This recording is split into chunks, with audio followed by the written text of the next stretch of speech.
اپنی ذات کا ہے. اللہ کی رحمت جو اترے گی وہ مجمع پر اترے گی. میں 1 گھنٹہ بیٹھوں گی اور رحمت سے کٹا ہوا رہوں تو مجھ سے زیادہ بدقسمت کون ہوگا؟ اللہ کے معصوم فرشتے جو گھیرتے ہیں وہ مجمع کو گھیرتے ہیں، مجلس کو گھیرتے ہیں. 1 گھنٹہ میں بیٹھوں بھی اور فرشتوں کے گھیرے کے باہر رہوں تو ایسا نہ کریں. یہ جو ہمیں چیز جگہ سے نہیں کھڑی ہونے دیتی وہ ہماری جی چاہی ہے کہ میرے جی میں ایسا آتا ہے کہ میں یہیں بیٹھوں. حضرت رحمۃ اللہ علیہ سے ہمارے مولانا محمد سلیمان صاحب نے پوچھا کہ حضرت جی یہ شیطان سب کو ورغلاتا ہے، کہ شیطان کو کس نے ورغلا دیا، بہکا دیا؟ کہ اس کے من نے بہکا دیا. جو من ابھی مجھے اور آپ کو بہکا رہا ہے یہاں ہوتے ہوئے بھی یہاں سے غائب کر دیا. اس لیے نفس کے حوالے نہ ہوں، کھڑے ہو جائیں اور آگے آ جائیں، مجلس میں مل جائیں.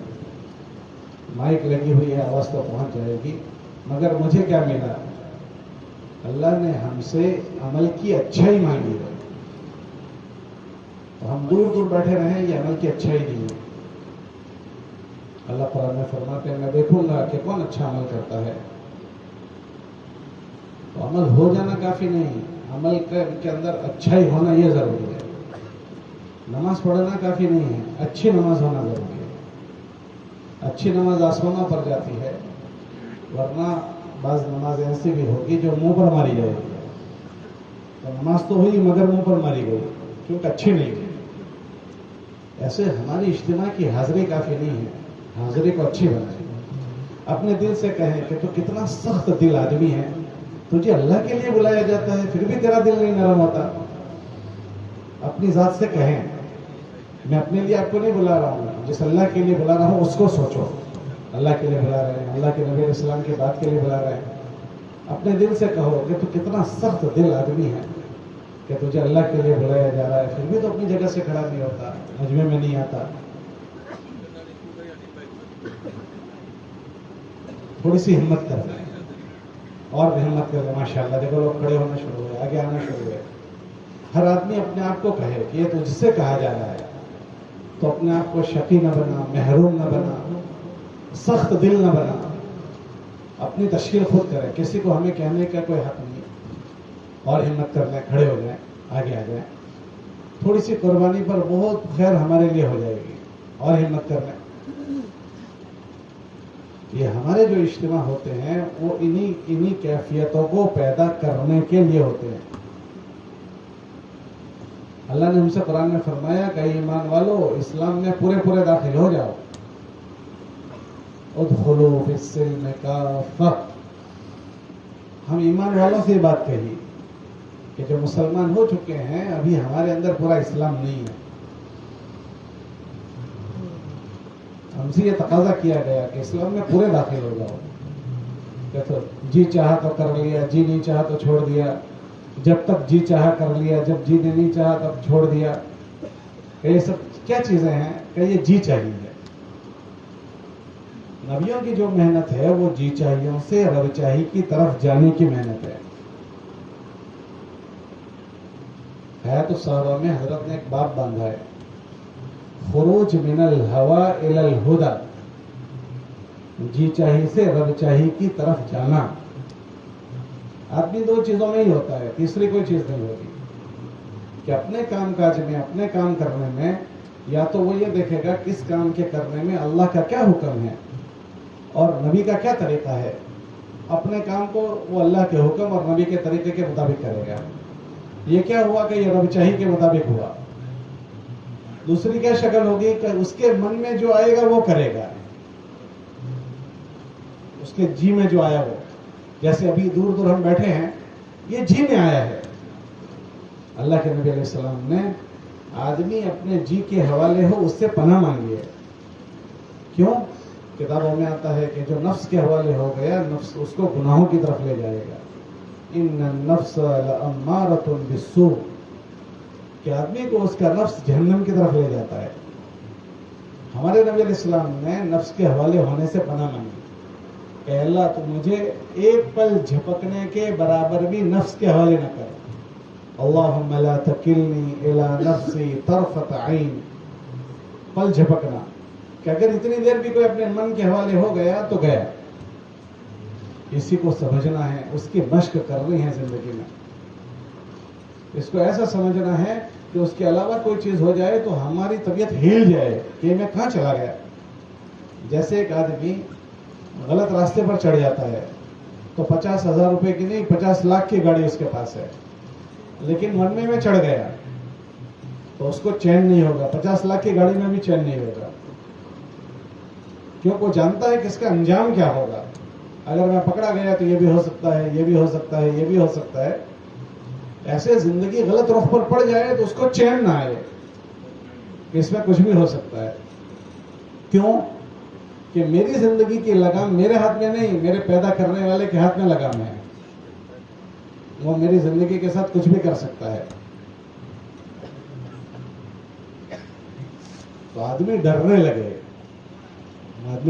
یہ کیفیت ہر ایک کو بنانی ہے.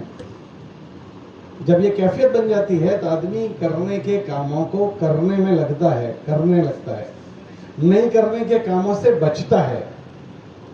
اور خدا نہ کرے کرنے کے کام چھوٹ جائیں تو وہ تڑپنے لگتا ہے.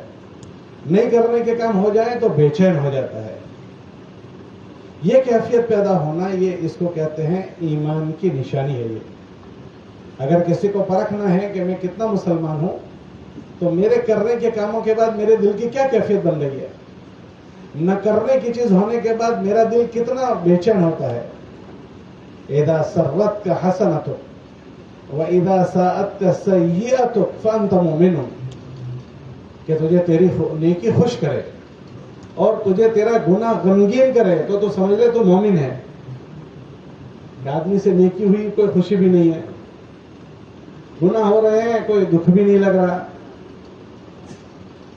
کہ یہ دل علاج چاہتا ہے، کہ یہ ایمان علاج چاہتا ہے. ہمارا جو ایمان ہے، ایمان کی جو کیفیت ہے وہ بڑھتی بھی ہے اور گھٹتی بھی ہے. ہمارے مدرسوں میں یہ بات پڑھایا جاتا ہے، الایمان یزید و ینقص. جو مولوی صاحب لوگ ہیں وہ جانتے ہیں، 2 مہینے تک بحث چلتی ہے. ایمان بڑھتا بھی ہے اور ایمان گھٹتا بھی ہے. جب بڑھتا ہے تو اس کی ساری چیزوں میں، کیفیتوں میں رنگ چڑھ جاتا ہے. خیر کی طرف اس کی طبیعت چلنا شروع ہو جاتی ہے، برائیوں سے بچنا شروع ہو جاتی ہے. اور اگر اس کے اندر کمزوری آتی ہے تو طبیعت خیر کی طرف نہیں چلتی. دیکھو ابھی کتنی بار بلایا گیا ہے مگر طبیعت خیر کی طرف نہیں چل رہی ہے. ہم اپنی جگہ چھوڑنے کو تیار نہیں ہیں. اندر کوئی چیز ہے جو ہمیں اٹھنے نہیں دے رہی. اندر ضد ہے، نفس پرستی ہے، یا بڑائی آ جاتی ہے. کوئی نہ کوئی جراثیم لگ گئے. اس کو صاف کرنے کی یہ محنت ہے، تبلیغ کی محنت. ہمارے نبی علیہ السلام نے فرمایا، جس کا مفہوم ہے، جس کا خلاصہ ہے کہ مسلمان کا ایمان ایسے میلا ہو جاتا ہے جیسے کپڑے میلے ہو جاتے ہیں. ایمان کے میلا ہونے کی مثال کپڑوں کے میلا ہونے سے دی ہے. کیا مطلب اس کا؟ ہم دیکھیں کہ جب کپڑے میلے ہو جاتے ہیں تو اس میں سے بدبو آتی ہے. ایسے یہ مسلمان جب اس کا ایمان میلا ہو جاتا ہے پھر اس میں سے بھی بدبو آتی ہے. یہ ہر ایک کو نشانی بتائی تاکہ ہر آدمی اپنی نشانی سے اپنے آپ کو دیکھ لے. ورنہ ہر آدمی اپنے آپ کو، اس کو دل، اس کا نفس اس کو دھوکہ دیتا ہے کہ تو کمپلیٹ ہے، تیرے میں کوئی کمزوری نہیں ہے، تیرے میں کوئی جھول نہیں ہے. تو ایمان کی نشانیاں بیان کی گئی، یہ نشانی. ہر آدمی اپنی نشانیوں کو دیکھ کر اپنے آپ کو تولے کہ میں کہاں کھڑا ہوں، میری کیا کیفیت ہے. تو ان کیفیتوں میں ایک بات یہ بیان کی، جب ایمان میلا ہوتا ہے تو اس کی کیفیت یہ بیان کی جیسے کپڑے میلے ہو جاتے ہیں. جب کپڑے میلے ہوتے ہیں تو اس میں بدبو آتی ہے. ایسے ایک ایمان والا جب اس کا ایمان میلا ہوتا ہے تو اس کے جسم سے بھی بدبو آتی ہے. بھائی وہ بدبو کیا ہے؟ کیا وہ بدبو یہ ہے کہ اس کے جسم سے غلط اعمال ظاہر ہونے لگتے ہیں. زبان گندا بولنا شروع کر دے، جسم کے اعضاء ہاتھ پیر غلط استعمال ہونے لگے، وچار بدل جائے، زبان کے بول بدل جائیں، آنکھیں گندا دیکھنے لگے، تو یہ نشانی ہے اس بات کی کہ اس کے اندر میلا پن آیا ہے. اگر اس کو دھویا نہیں گیا تو پھر یہ اسی طرح میلا زندگی گزارتا ہے اور پھر میلا ہی مر جاتا ہے. اللہ نے ہم کو منع کیا کہ تم ایسے میلے میلے مت آؤ ہمارے پاس. قرآن میں اللہ فرماتے ہیں لم یلبسوا ایمانہم بظلم، کہ مسلمان بھی ہے اور جھوٹ بولتا ہے، مسلمان بھی ہے غیبتیں بھی کرتا ہے، مسلمان بھی ہے چوری بھی کر رہا ہے، مسلمان بھی ہے زنا بھی کر رہا ہے، شراب پی رہا ہے. کہ ہمارے ساتھ ایمان اور گناہوں کو میل ملاپ کر مت آؤ، صاف ستھرے آؤ. وَلَا تَمُوتُنَّ إِلَّا وَأَنْتُمْ مُسْلِمُونَ، کہ ہمارے پاس مسلمان بن کر آؤ. مسلمان کس کو کہتے ہیں؟ اسلام کا تعلق جسم سے ہے اور ایمان کا تعلق اندر سے ہے. اندر کے عقیدے، اندر کی مانیتائیں وہ ایسی ہو جائے جو اللہ چاہتے ہیں. یہ مومن آدمی ہے. 7 چیزوں پر ایمان ہے ہمارا، جو ہم بچپن میں مکتب میں پڑھتے ہیں. آمنت باللہ وملائکتہ وکتبہ ورسلہ والیوم الآخر والقدر خیرہ وشرہ من اللہ تعالی والبتہ. یہ 7 چیزیں ہیں. یہ 7وں پر ایمان لانا فرض ہے. ایک کا بھی کوئی انکار کر دے تو اسلام سے نکل جاتا ہے. اور اسلام کا تعلق جو ہے وہ جسم سے ہے، جسم سے. اور اسلام کے 5 فریضے ہیں. 5 فریضے ایمان، یہ اسلام کے. پھر عبادات میں نماز، روزہ، زکوٰۃ اور حج، ارکان اسلام اس کو کہے جاتے ہیں. پھر اس کے علاوہ اس جسم میں اسلام داخل کرنا زندگی کے مختلف شعبوں میں، جیسے تجارت کا شعبہ ہے، معاملات کا، معاشرت کا، رہن سہن کا، ایمانیات میں، عبادات میں، معاملات، معاشرت اور اخلاق میں. اس میں اسلام ظاہر ہوتا ہے کہ اس میں اسلام کو داخل کرنا. اللہ نے ہم سے یہ تقاضا کیا کہ میرے پاس تم مسلمان بن کر آنا. تو کیا مطلب ہوگا کہ ایک مسلمان ہوگا مگر وہ اسلام والا نہیں ہوگا. مسلمان ہے مگر اس کے پاس اسلام کمی کھوٹ کے ساتھ ہے. اسی لیے تو فرمایا اسلام میں پورے داخل ہو جاؤ. یہ جو تبلیغ کی محنت ہے، ان فکروں کو اجاگر کرنے کی محنت ہے. میں مسلمان ہوں، ابھی یہ چیز کا مجھے احساس نہیں ہے کہ میرے اندر یہ کھوٹ بھی آتی ہے، میرے اندر یہ میلا پن بھی آتا ہے، مجھے اس کے دھونا بھی پڑے گا. یہ چیزیں جو ہم کو سمجھائی گئی ہے، اس کا ہر آدمی اپنا جائزہ لے کہ مجھے ان چیزوں کی کتنی فکر میری زندگی میں آئی ہے. کیا مجھے میرے دل نے کبھی اس کی آواز دی کہ تیرے اندر یہ چیزیں پیدا ہوئی ہے تو اس کو ٹھیک کر لے؟ اور اسی طرح میں زندگی جی رہا ہوں، اور اگر میں نے اس کو ٹھیک نہیں کیا، چوکنا نہیں ہوا، تو اچانک موت آ جائے گی اور میں اسی حال میں اس دنیا سے رخصت ہو جاؤں گا. ہر آدمی اپنی پوزیشن کو دیکھ لے کہ میں جس حال میں جی رہا ہوں، مجھے نہیں پتا کہ میری موت کب آنے والی ہے، مگر جس پوزیشن میں آج ہوں، اگر اس حال میں میری موت آ جائے تو میں نے اپنے آپ کو کتنا تیار کیا ہے. اس دنیا کو دھوکے کی جگہ کہا گیا ہے. یہاں کی جو چیزوں میں نقشے میں آدمی ہوتا ہے تو یہ نقشے اس کو دھوکہ دے دیتے ہیں. مثال کے طور پر ایک آدمی شادی کر لی تو بیوی کے ساتھ کی زندگی، بچوں کے ساتھ کی زندگی، اب وہ بچے ساتھ میں ہیں، آگے پیچھے ہیں، تو آدمی کو یہ سوچ ہونے لگتی ہے کہ میری زندگی کی شروعات ہوئی ہے اور ابھی تو مجھے جینا ہے. یہی دھوکہ ہے. تو اس کو یہ احساس ہونے لگتا ہے. اس لیے آپ دیکھو کہ جتنے انسان ہیں وہ دنیا میں کوئی مرنے کی بات نہیں کرتا. ہر آدمی کو دیکھو تو ایسا لگتا ہے کہ کبھی مرنا ہی نہیں ہے، ایسی باتیں کرتا ہے.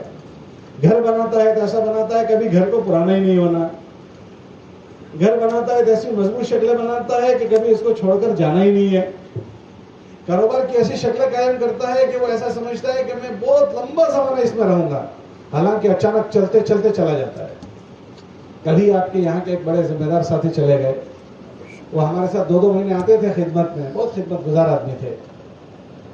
ان کو پتا تھا جب وہ گاڑی لے کر نکلے کہ آج میری زندگی کا آخری دن ہے، کل آپ لوگوں نے ان کا نماز جنازہ پڑھی ہے. ان کو نہیں پتا تھا. اللہ کے نبی علیہ السلام کی بات کا مفہوم ہے، میں ایک نوالا اٹھاؤں تو وہ حلق میں بھی پہنچے گا کہ نہیں مجھے نہیں پتا ہے. ایک سلام پھراؤں تو دوسری سلام پھرا سکوں گا کہ نہیں ہمیں نہیں پتا ہے. اور علامت قیامت میں سے یہ ہے کہ آخر زمانے میں موت کی کثرت ہوگی. کیا مطلب اس کا؟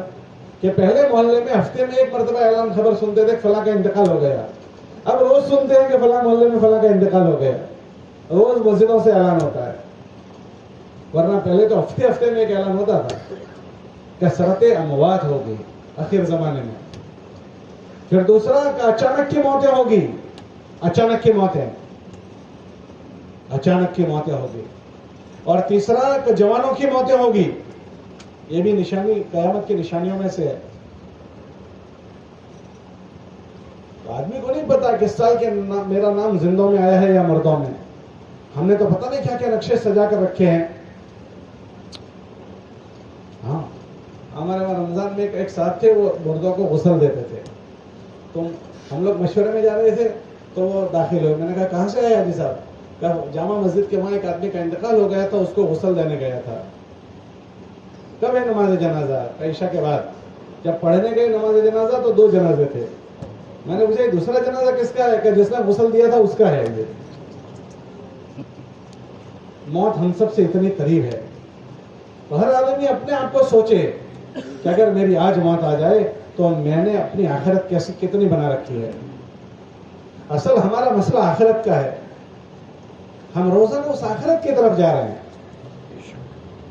اس موت کی طرف جا رہے ہیں، اس قبر کی طرف جا رہے ہیں. اور جن چیزوں کے درمیان میں ہیں اس کو ہم چھوڑنے والے ہیں. اس کا مجھے کتنا احساس ہے کہ میں اپنے بچوں کو چھوڑنے والا ہوں، میں اپنی بیوی کو چھوڑنے والا ہوں. اس گھر میں جس میں ابھی رہتا ہوں یا اس سے دوسرے گھر میں میرے ابا بھی رہتے تھے، آج وہ ایسے میدان میں سوئے ہوئے ہیں. ان کی ایسی شان و شوکت تھی، ان کی بڑا کام تھا، ان کی تجارتیں تھی. آج وہ قبر میں اکیلے سوئے ہوئے ہیں. ان کے دکھ کا کوئی بھاگیدار نہیں ہے. وہ اپنے دکھ میں اکیلے ہیں. پتہ نہیں ان کے ساتھ قبر میں کیا ہو رہا ہوگا. میں اسی منزل کا میں بھی مسافر ہوں. میں روزانہ اس منزل کی طرف جا رہا ہوں جہاں میرے دادا چلے گئے، جہاں میرے ابا چلے گئے، جہاں میری اماں چلی گئی، دادی چلی گئی، نانی چلی گئی. میں روزانہ اس موت کی طرف جا رہا ہوں، اس قبر کی طرف میں جا رہا ہوں. جس طرح میرے اگلوں نے، ہم ان کے ساتھ رہتے تھے، ابا کے ساتھ رہتے تھے، دادا کے ساتھ رہتے تھے، انہوں نے جیسے ہم کو چھوڑ دیا، میں ابھی جن کے ساتھ رہ رہا ہوں اچانک میں بھی چھوڑ دوں گا. آنکھ بند ہوتے ہی بچے بھی گھر میں نہیں رکھیں گے. اگر تھوڑی دیر زیادہ وقت جنازے کو ہو گیا تو کہیں گے بھائی اس میت کو جلدی لے جاؤ. بیوی کہے گی میت کو جلدی لے جاؤ. حالانکہ بڑے شان سے گھر بنایا ہے، بڑی لاگت لگا کر گھر بنایا ہے، مگر گھر والے ہمارے جنازے کو ٹکنے نہیں دیں گے. یہ جو چیزوں میں ہم دھوکہ کھا جاتے ہیں، اسی کو دھوکہ کہا گیا کہ دنیا کی زندگی تمہیں دھوکہ نہ دے دے.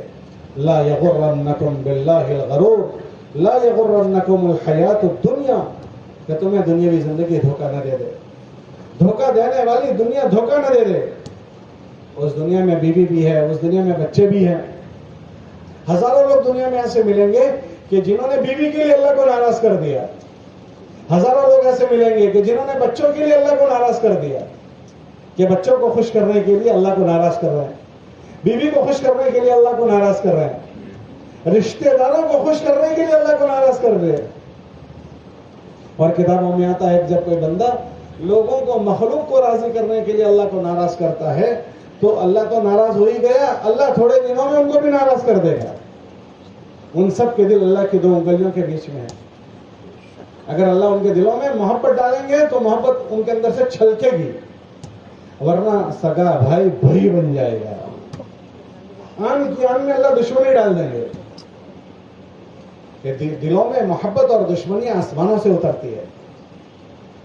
اللہ جس کے لیے محبت ڈال دیں تو پرایا بھی محبوب ہو جاتا ہے، اور اگر اللہ محبت کو نکال دیں تو سگی بیوی بھی دشمن بن جاتی ہے، اولادیں دشمن بن جاتی ہے. اللہ قرآن میں فرماتے ہیں کہ جو ہم سے غفلت برت کر زندگی گزاریں گے، ہم ان کی زندگیوں کو اجیرن کر دیتے ہیں، ان کی زندگیوں کو حالات سے بھر دیتے ہیں.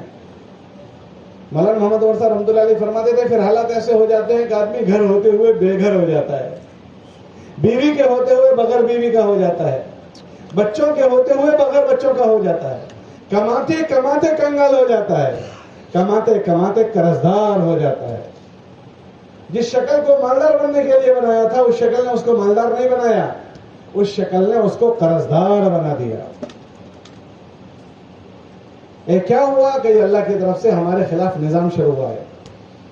اللہ نے قرآن میں فرمایا لوگوں کو یہ بات سنا دو کہ کان کھول کر اس بات کو سنیں. یوں کہا کان کھول کر لوگوں کو یہ بات سناؤ کہ یہ دنیا میں راج پاٹ ہمارا ہے. اللہ فرماتے ہیں یہ دنیا ہماری ہے اور اس میں راج پاٹ بھی ہمارا ہے. اللہ فرماتے ہیں اللہ، یہ فرمایا اللہ، کان کھول کر لوگوں کو یہ بات سنا دو، لہل الخلق والامر، کہ پوری دنیا جو تمہیں نظر آتی ہے وہ اس کے مالک ہم ہیں. اور اس میں دوسری بات فرمائی ہمارا ہی راج چلتا ہے. الا لہ الخلق والامر، کہ اس میں بات بھی ہماری ہی چلتی ہے. اس لیے آپ دنیا میں دیکھیں کہ ہم کو لوگوں کے نظر آئے گا کہ لوگ اس دنیا میں چاہتے کچھ ہیں اور اپنی چاہت کے مطابق کوششیں کرتے ہیں، ایسا ہو جائے ایسا ہو جائے. 1000 کوششیں کرنے کے بعد ہوتا اور کچھ ہے.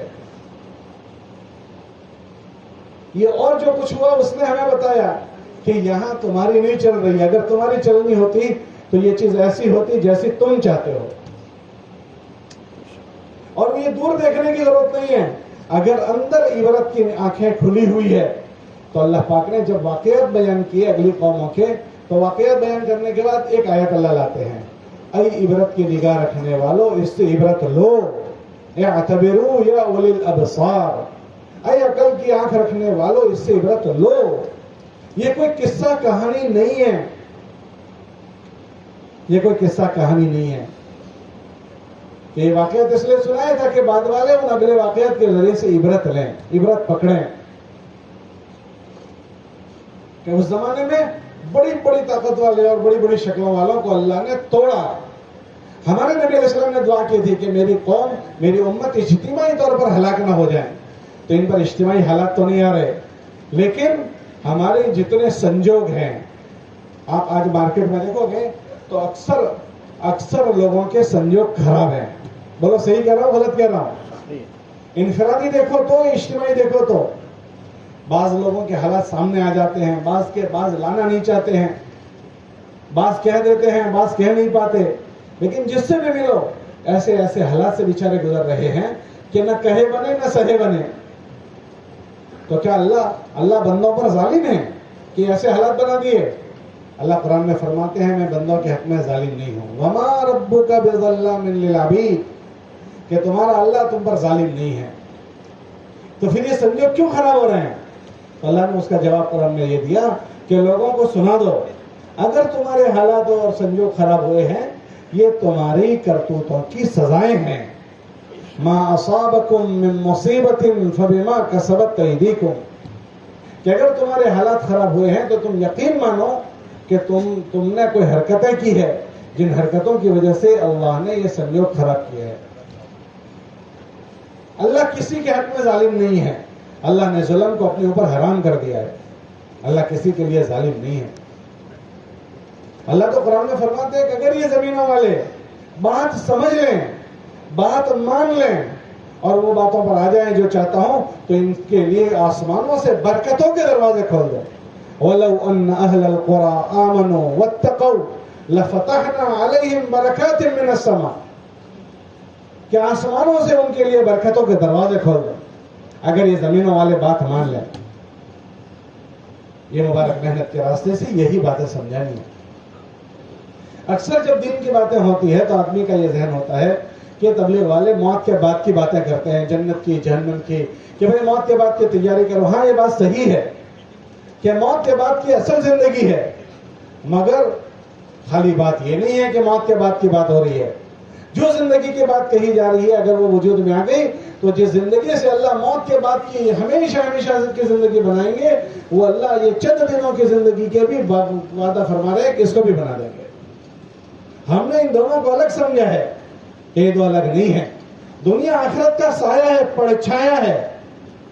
اگر اللہ آخرت بناتے ہیں تو اس کی اللہ دنیا بھی بنائیں گے. ابو سفیان سے اللہ کے نبی علیہ السلام نے فرمایا، ابو سفیان میں جو باتیں لے کر آیا ہوں وہ باتیں ہیں کہ اگر تمہارے اندر آ گئی تو تمہاری دنیا کو بھی اچھی بنائے گی، تمہاری آخرت کو بھی. جئتکم بکرامت الدنیا والآخرہ، کہ میں جو باتیں لے کر آیا ہوں وہ سب سے پہلے تمہاری دنیاوی زندگی کو اچھی بنے گی. کہ اللہ پاک نے دین اسلام کو فطری دین بنایا ہے. فطری مانس جو چیز چاہتا ہے، آدمی جو چیزیں چاہتا ہے، اس کی جسم جن چیزوں کا تقاضا کرتا ہے وہ تقاضوں کو ہی اللہ نے دین بنا دیا ہے. جب وہ دین وجود میں آتا ہے تو آدمی کے تقاضوں کو، آدمی کے چاہت کے تقاضے پورے ہونا شروع ہو جاتے ہیں. دیکھو اتنا بڑا مجمع یہاں بیٹھا ہے, اس میں بہت سارے باپ بیٹھے ہیں. کون باپ ہوگا کہ جو یہ چاہے کہ میرا بیٹا میرے ساتھ لاڑ پیار کے ساتھ محبت کے ساتھ نہ رہے؟ سب باپ ایسا چاہیں گے. کون ایسا چاہے گا کہ میرا بیٹا میرے ساتھ بدتمیز ہو جائے, میرے ساتھ خیانت کرے, فراڈ کرے؟ تو کوئی نہیں چاہے گا. جو ہماری چاہت ہے, اللہ نے بیٹوں کے لیے اسی کو دین بنایا. بیٹوں کو اللہ نے مکلف کیا کہ تو اپنے باپ کے ساتھ کیسے رہے گا, کہ اپنے باپ کے سامنے اف مت کر, اپنے باپ کے سامنے مت بول, راستہ چلے تو اس سے آگے مت چل, بیٹھے تو اس سے پہلے مت بیٹھ. اور تو کتنا بھی ہوا میں اڑنے لگے, تیرا اللہ تجھ سے اس وقت تک راضی نہیں ہوگا جب تک کہ تو اپنے ابا امی کو راضی نہ کر لے. اب آپ مجھے بتاؤ, جس بیٹے میں دین کے راستے سے اللہ کا ڈر آ جائے گا تو پھر وہ بیٹا اپنے دین کے مطابق اپنے ماں باپ سے برتے گا, تو پھر اس کے ماں باپ کو یہ سارے حقوق ادا کرے گا, تو ماں باپ کو راحت پہنچے گی یا تکلیفیں پہنچے گی؟ ارے بھائی بولو بھائی, راحت پہنچے گی تکلیفیں پہنچے گی؟ تکلیفیں ان بیٹوں سے پہنچتی ہے جن بیٹوں کی زندگیوں میں یہ چیزیں نہیں آئی ہے, کہ بیٹے پرائے ہو گئے, بیٹے پرائے ہو گئے. ورنہ جن بیٹوں میں محنت ہو کر دین کو لایا گیا ہے, وہ بیٹے تو اپنے ماں باپ کو راضی کرنے کے لیے ہاتھ پیر جوڑ دیتے ہیں, ماں باپ کی سیوا خدمت میں لگ جاتے ہیں, کہ اس لیے کہ ہمارا اللہ اس وقت تک ہم سے راضی نہیں ہوگا جب تک کہ ہمارے والدین ہم سے راضی نہ ہو. رضا الرب فی رضا الوالدین. آدمی یہ چاہتا ہے کہ میرا نکاح ہو تو نکاح ہونے کے بعد میری بیوی میرے ساتھ وفادار رہے, میرے ساتھ زندگی میں خیانت نہ کرے, میرے پیچھے اپنی عزت کو نہ بیچے, میرے مال میں ہیرا پھیری نہ کرے. ہم یہ چاہتے ہیں. بولو یہی چاہتے ہیں یا اس کے علاوہ اور کچھ چاہتے ہیں؟ یہ ہمارا فطری تقاضا ہے, ہم اس کو چاہتے ہیں. تو اللہ پاک نے اسی چیز کو بیوی کے لیے دین بنا دیا. اس کو ہم چاہتے ہیں تو اللہ نے اسی چیز کو بیوی کے لیے دین بنایا. اللہ کے نبی علیہ السلام نے فرمایا کہ اگر اللہ کے بعد کسی کو سجدہ کرنے کی گنجائش ہوتی تو بیوی کو حکم دیا جاتا کہ شوہر کو سجدہ کرے, کہ اس کے ساتھ اتنی اطاعت کے ساتھ اس کو جوڑ دیا.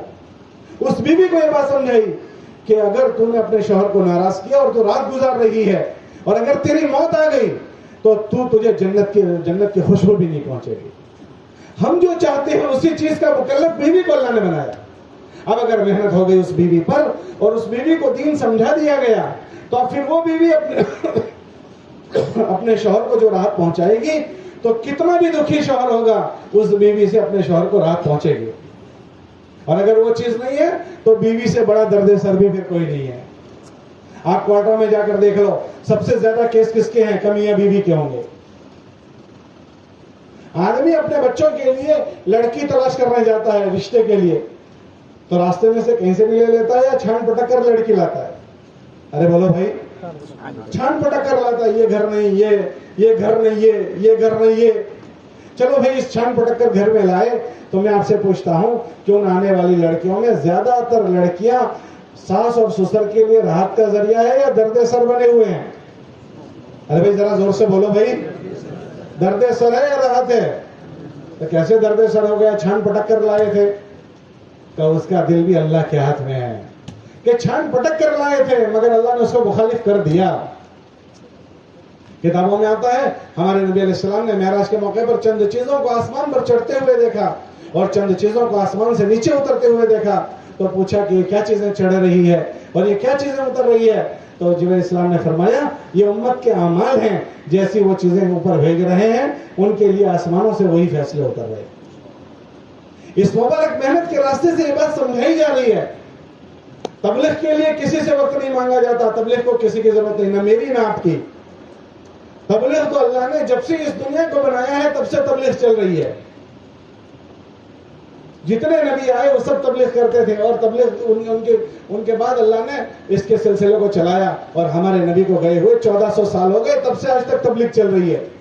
اگر کوئی تبلیغ کا ساتھ سہکار نہیں دے گا تو تبلیغ میں کوئی کھوٹ نہیں پڑے گی, تبلیغ تو چلی رہے.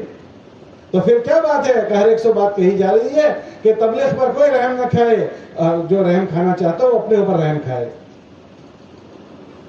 کہ اگر کوئی آدمی یہ چاہتا ہے کہ میری زندگی میں جب تک جیوں اچھا جینا مجھے کیسے مل جائے تو وہ اپنے معاملے کو اپنے اللہ کے ساتھ ٹھیک کر لے, آسمان والا اس کے لیے ٹھیک فیصلے اتارے گا. ہمارے نبی علیہ الصلوۃ والسلام نے مکہ سے جب مدینہ ہجرت فرمائی اور جو خطبہ دیا تھا اس خطبے میں یہ بات فرمائی تھی کہ جو آدمی اپنے معاملے کو اپنے اللہ کے ساتھ ٹھیک کر لے گا، اللہ اس کے اور اس کی زمین کے مخلوق کے بیچ میں معاملے کو ٹھیک کر دیں گے۔ من اصلح ما بینہ وبین اللہ اصلح اللہ ما بینہ وبین خلقہ، کہ جو اپنے معاملے کو اپنے اللہ کے ساتھ ٹھیک کرے گا، اللہ اس کے اور اس کے مخلوق کے بیچ کے معاملے کو ٹھیک کر دیں گے۔ جب اللہ معاملے کو ٹھیک کر دیں گے تو وہ خوشگوار زندگیاں ملے گی جو مدینے والوں کو ملے گی، کہ ان کی بات اولاد تو اولاد جنگل کے جانور بھی سمجھتے تھے، ہوا ان کی بات سمجھ رہی ہے، جنگل کے چرند اور پرند ان کی بات سمجھ رہے ہیں، جنگل سے نکلنے والی آگ ان کی بات سمجھ رہی ہے، اور سمندر ٹھاٹھے مارتا ہوا سمندر وہ بھی ان کی باتیں سمجھ رہا ہے۔ کیوں سمجھ رہا ہے؟ کہ انہوں نے اللہ کی بات سمجھ لی ہے، کہ ساری مخلوق کی لگام اللہ کے ہاتھ میں ہے۔ جب اللہ کی زمین پر رہنے والا اپنے اللہ کو راضی کرتے ہوئے زندگی گزارتا ہے تو اللہ پاک کی ساری مخلوق کے دلوں میں ان کی محبت ڈال دیتے ہیں۔ اللہ قرآن میں فرماتے ہیں سَيَجْعَلُ لَهُمُ الرَّحْمَنُ وُدًّا، کہ اللہ مخلوق کے دلوں میں اندر بھیتر میں ان کی محبت بھر دیتے ہیں، اور جب اللہ پاک ناراض ہو جاتے ہیں تو پھر لوگوں کے دلوں سے اللہ پاک ان کی محبتوں کو نکال دیتے ہیں، پھر دشمنیاں بھر دی جاتی ہے۔ پھر پرائی نہیں، وہ سگا بھائی جو آج تک ساتھ میں رہتا تھا، 40-50 سال ساتھ میں رہا ہے، اب آپس میں ایسی انبن ہو گئی کہ سگا بھائی بھائی سے کہہ رہا ہے میرے جنازے میں مت آنا، انا للہ، اس کو کیا ہو گیا؟ 50 سال سے ایک تھالی میں کھا رہے تھے، ایک ماں کی گود میں پلے ہیں، ایک ماں کی چھاتی سے دودھ پیا ہے، اور سگا بھائی بھائی سے کہہ رہا ہے میرے جنازے میں مت آنا، کہ یہ دلوں کے پھاڑنے کے فیصلے آسمانوں سے ہوئے۔ اس لیے اللہ قرآن میں فرماتے ہیں کوئی اپنے آپ کو پارسا نہ بتائے کہ میں ٹھیک ٹھاک ہوں، اللہ کو خوب پتا ہے کون ٹھیک ٹھاک ہے۔ لا تزکوا انفسکم، کوئی اپنے آپ کو بزرگ نہ بتائے، اللہ اعلم بمن اتقى، اللہ کو خوب پتا ہے کہ کون سدھری ہوئی زندگی جی رہا ہے۔ اکثر آدمی کو یہ دھوکہ ہوتا ہے کہ وہ اپنے آپ کو قصوروار نہیں ٹھہراتا، اپنے آپ کو وہ سدھرا ہوا سمجھتا ہے، اور جو اپنے آپ کو ٹھیک ٹھاک سمجھے گا وہ اپنے آپ کو ٹھیک کرنے پر کیسے ڈال دے گا؟ یہ مبارک محنت اسی کی ہے کہ ہر آدمی کو اپنے اوپر فکر آ جائے، جب تک دنیا میں رہیں گے اللہ اچھی زندگی پر ڈال دیں گے، تو اس کے لیے کیا کرنا ہے کہ ہم سے لاگو پڑتی ہوئی جو چیزیں ہیں اس کو پورا کرتے ہوئے جینا۔ ہم کو اللہ نے پیدا کیا ہے تو ہمارے ذمہ کچھ ذمہ داریاں رکھی ہے، ان ذمہ داریوں کو پورا کرتے ہوئے زندگی گزارنا۔ کہ اس میں سب سے پہلی ذمہ داری کون سی ہے؟ کہ ہم میں کا ہر آدمی اللہ کا بندہ ہے، تو میں بحیثیت بندہ ہونے کے مجھ پر میرے اللہ کا کیا حق ہے، اس کو جاننا، اس کو سمجھنا اور اس کو پورا کرنا۔ ایک ہمارا رشتہ ہمارے اللہ سے مخلوق کا ہے کہ ہم اللہ کے مخلوق میں ہیں، جیسے جانور چرند پرند سارے کے سارے، اور ایک ہمارا اللہ کے ساتھ جو رشتہ ہے وہ بحیثیت بندہ ہونے کے ہیں۔ ایک میرا بیٹا ہوتا ہے تو مجھے بیٹے کو ایک امید کرتا ہوں کہ میرا یہ بیٹا ہے تو میرا بیٹا کیسا رہے، یہ میری بیوی ہے تو میری بیوی کیسے رہے، ایسے میں اللہ کا بندہ ہوں تو بحیثیت میرے بندہ ہونے کے مجھے کیسے رہنا ہے۔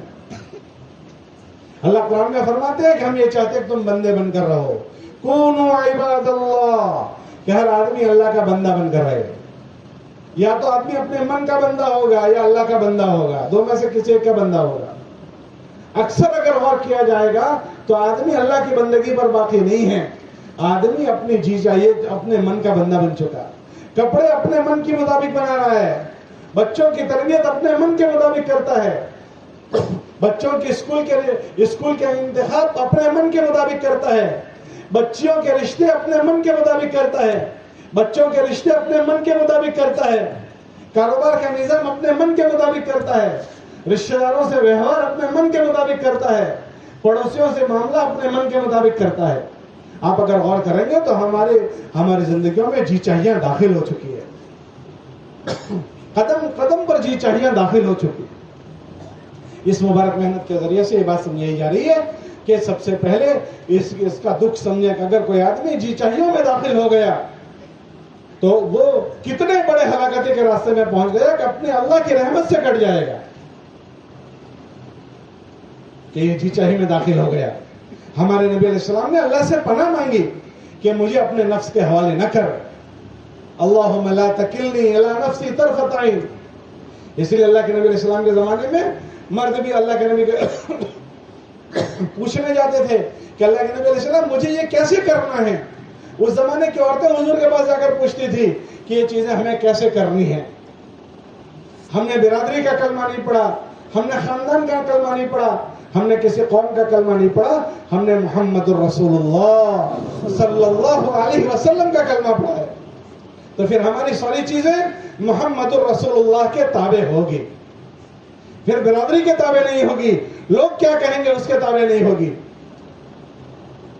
جب یہ چیزیں ہو جاتی ہیں تو آدمی کی زندگی کی چولیں ہل جاتی ہیں. کتابوں میں آتا ہے کہ ایک آدمی نکاح کر رہا ہے, مثال کے طور پر ایک نکاح ہو رہا ہے, اور نکاح میں اپنی بیوی کے پاس جانے سے پہلے ایک دعا سنت طریقے کی ہے. کتابوں میں آتا ہے کہ ایک آدمی نے سنت طریقے کی دعا چھوڑ دی تو اس کا وبال اس پر ایسا آئے گا کہ اس کے پانی میں شیطان اپنا پانی ملا دے گا اور شیطان اس کے عمل میں شریک ہو جائے گا. اب ایک طریقہ اس نے چھوڑا ہے, اس میں شیطان نے اپنا پانی ملا دیا. اب یہ دلہا صبح سے شام تک اللہ کی نافرمانی کرتے کرتے شام کو رخصتی ہو رہی ہے اور بیوی کے پاس جا رہا ہے. دلہن صبح سے شام تک اللہ کی نافرمانی کرتی کرتی رات کو رخصتی ہو رہی ہے اور اپنے شوہر کے پاس جا رہی ہے. تو آپ کا کیا خیال ہے اس رات کی ملاقات میں کیا جنید بغدادی پیدا ہو جائے گا؟ حضرت مولانا صاحب کے ملفوظات میں وہ فرماتے تھے جب آدمی سنت طریقے نکاحوں میں سے نکال دیتا ہے تو اللہ اس کی اولاد میں سے اطاعت کو ختم کر دیتے ہیں. پھر ان اولادوں کو نافرمانی کرنا ہے کہ صبح سے شام تک نافرمانی کرتے کرتے اس اولاد کی بنیاد رکھی گئی ہے اور اللہ کو ناراض کرتے کرتے اولاد بنیاد رکھی گئی. ابھی تو یہ نافرمانیاں ہماری عبادتوں میں داخل ہو گئی. آدمی حج میں جاتا ہے, حج میں جاتے جاتے لوگوں کو کھانا کھلاتا ہے, مرد بیٹھے ہیں, عورتیں بیٹھی ہیں, مرد اور عورتیں جمع ہوگی تو پھر وہ تیسری کیا چیز ہوگی؟ کا گناہ ہوں گے. ختم قرآن میں اللہ کو ناراض کرتا ہے. ختم قرآن ہوا ہے بچے کا, اس میں کھانے کی دیگیں چڑھی ہے, مرد بھی کھا رہے ہیں, عورتیں بھی کھا رہی ہے. حفظ قرآن ہوا, اس میں جلسے میں خرافات ہو رہے ہیں کہ دین کے نام پر بھی خرافات, بے دینی کے خرافات تو تھے ہی, وہ خرافات بڑھتے بڑھتے دین کے نام پر خرافات داخل ہو گئے. کہ اندر اچھے برے کی تمیز پیدا ہو جائے, اندر اچھے برے کی تمیز پیدا ہو جائے. کہ اتنا دلوں میں جلا پیدا کرنا, اور پھر اس کے بعد ایک تو احساس پیدا کرنا, پھر دوسرا اپنی ذات میں اتنی شکتی پیدا کرنا کہ میں سب کو ناراض کر سکتا ہوں, میرے اللہ کو ناراض نہیں کر سکتا ہوں. آج ہم مخلوق کی رعایت کرتے ہیں, بھائی کی رعایت کرتے ہیں, بیوی کی رعایت کرتے ہیں, بچوں کی رعایت کرتے ہیں. میں اللہ کی کتنی رعایت کرتا ہوں, میں اپنے نبی کی کتنی رعایت کرتا ہوں, میں اپنے دین کی کتنی پرواہ کرتا ہوں, یہ میں دیکھو. میں سب کو, یہ لوگ ناراض ہو جائیں گے تو کیا ہوگا اس کو تو سوچتا ہوں, میرا اللہ ناراض ہو جائے گا تو کیا ہوگا وہ نہیں سوچتا. اس لیے سب سے پہلا جو ہمارا رشتہ ہے اللہ کا بندہ بننے کا. اللہ نے مجھے پیدا کیا ہے, میں اللہ کا بندہ ہوں, تو بندہ ہونے کی حیثیت سے میرے ذمے ہیں اللہ کو مانوں اور اللہ کی مانوں. کن چیزوں میں اللہ کی مانوں؟ شادی کرنے میں اللہ کی مانوں, بچوں کے پالنے میں اللہ کی مانوں, لباس پہنانے میں اللہ کی مانوں. آج ہمارے بچے لباس پہنتے ہیں, پتہ نہیں چلتا کہ مسلمان کا بچہ ہے. ہماری بیٹیاں لباس پہنتی ہیں, پتہ نہیں چلتا یہ مسلمان کی بیٹی ہے. اور اس کو پلانے والے ہم لوگ ہیں. ماں باپ, چھوٹے بچے ہم سے کچھ نہیں مانگتے. حدیثوں میں آتا ہے, اس کا خلاصہ ہے کہ اللہ پاک بچوں کو, سارے پیدا ہونے والے بچوں کو فطرت اسلام پر پیدا کرتے ہیں, مگر ان کے ماں باپ اس کو یہودی بنا دیتے ہیں, یا اس کو نصرانی بنا دیتے ہیں, یا اس کو مجوسی بنا دیتے ہیں. ان بچوں نے ہم سے یہ لباس نہیں مانگے تھے, ہم نے دلائے ہیں. ان ننھی منی بچیوں نے ہم سے لباس نہیں مانگے تھے, ہم نے دلائے ہیں. یہ بچپن کی غلطیاں 55 تک رلاتی ہے, اور خوشحالی کے دنوں کی غلطیاں زندگی بھر رلاتی ہے, پھر وہ موت کے بعد بھی رلاتی ہے. انہی فکروں کو اجاگر کرنے کے لیے یہ تبلیغ کی محنت ہے. یہاں کسی سے پیٹ کا سوال نہیں ہے, کسی سے جیب کا سوال نہیں ہے. ہر ایک سے یہ بات کہی جا رہی ہے, بھائی اپنی زندگی پر رحم کھاؤ. اگر اسی طرح زندگی جیتے رہے تو پتہ نہیں یہ زندگی کن کن گھاٹیوں میں پڑ جائے گی, نہیں پتا. پھر اس کے بعد موت کا ایک زوردار دھماکہ ہونے والا ہے, موت آنے والی ہے. پتہ نہیں کرسی پر بیٹھنے والا کب چلا جائے, مجمع میں بیٹھنے والا کب پتہ نہیں چلا جائے. اور اگر اسی حل میں موت آ گئی تو پھر پتہ نہیں ہماری موت کیسے آئے گی. کتابوں میں آتا ہے, حضرت عمر رضی اللہ عنہ فرماتے تھے, جو جیسا جیے گا ویسا ہی مرے گا.